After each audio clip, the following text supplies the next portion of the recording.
আসসালামু আলাইকুম। দেশ বিদেশ টিভি থেকে হুসেন বলছি। আমার চ্যানেলে সবাইকে স্বাগতম।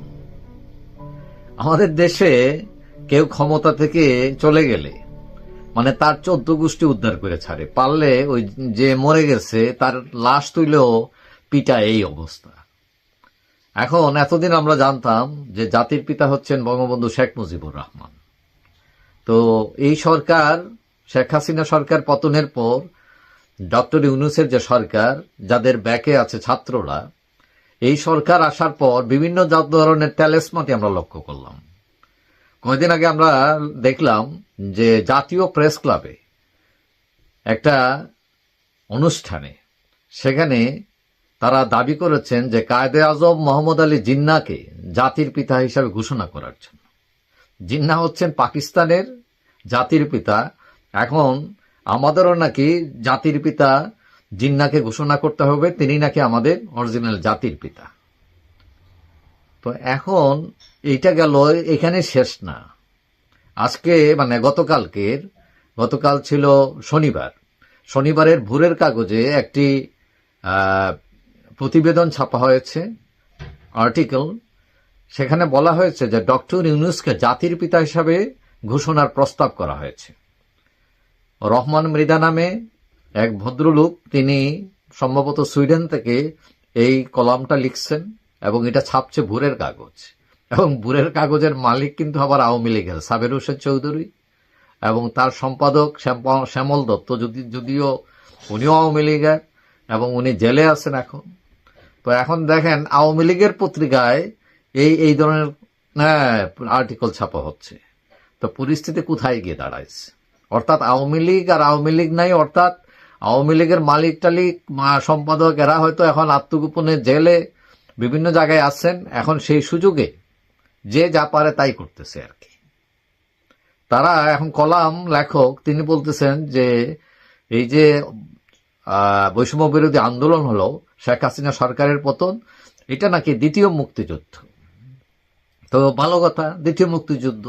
তো প্রথম মুক্তিযুদ্ধ যেটা, তার যে নায়ক, তিনি বাদ হয়ে গেলেন দ্বিতীয় মুক্তিযুদ্ধের নায়ক হয়ে।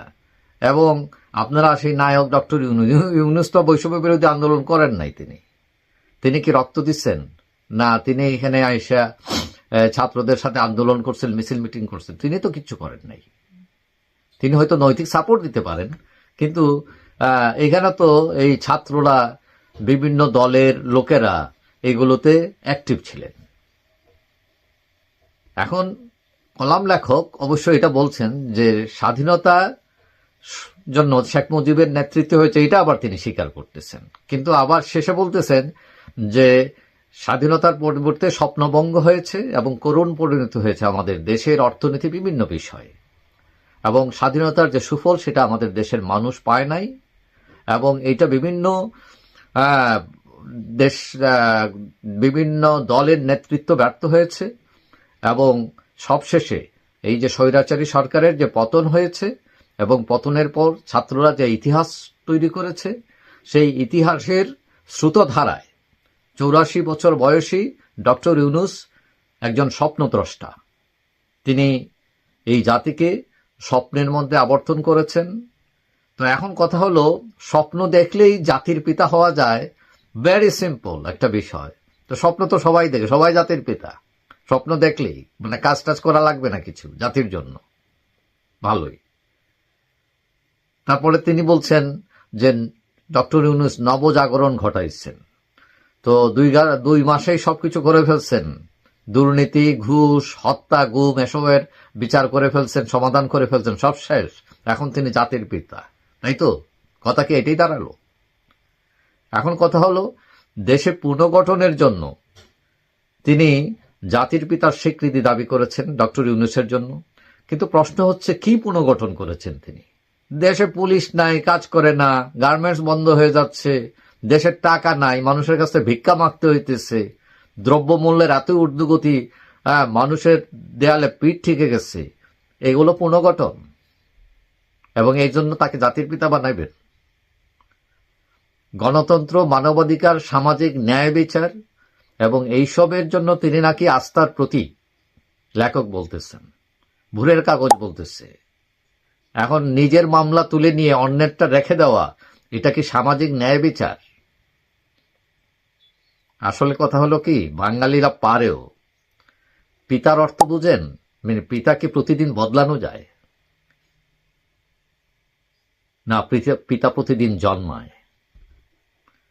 তবে হ্যাঁ, যদি আপনার খায়েশ থাকে, কারো খায়েশ থাকে, কিছু মানুষ আছে যারা বিশেষ করে অ্যান্টি আওয়ামী লীগ, মানে আওয়ামী লীগ দেখতেই পারে না চোখে, ঠিক আছে, আওয়ামী লীগ বাদ।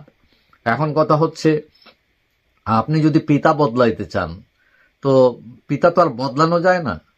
তো পিতার রিপ্লেসমেন্ট করা যায় কিরকম, যে মা আর একটা বিয়ে করছে, বা অনেকে বলে হাঙ্গা করছে, ঠিক আছে, তো এখন কইরা বিয়ে করলে তখন ওই যে পিতা হয়, এত পিতা হয় না, তাকে বলা হয় সৎ পিতা।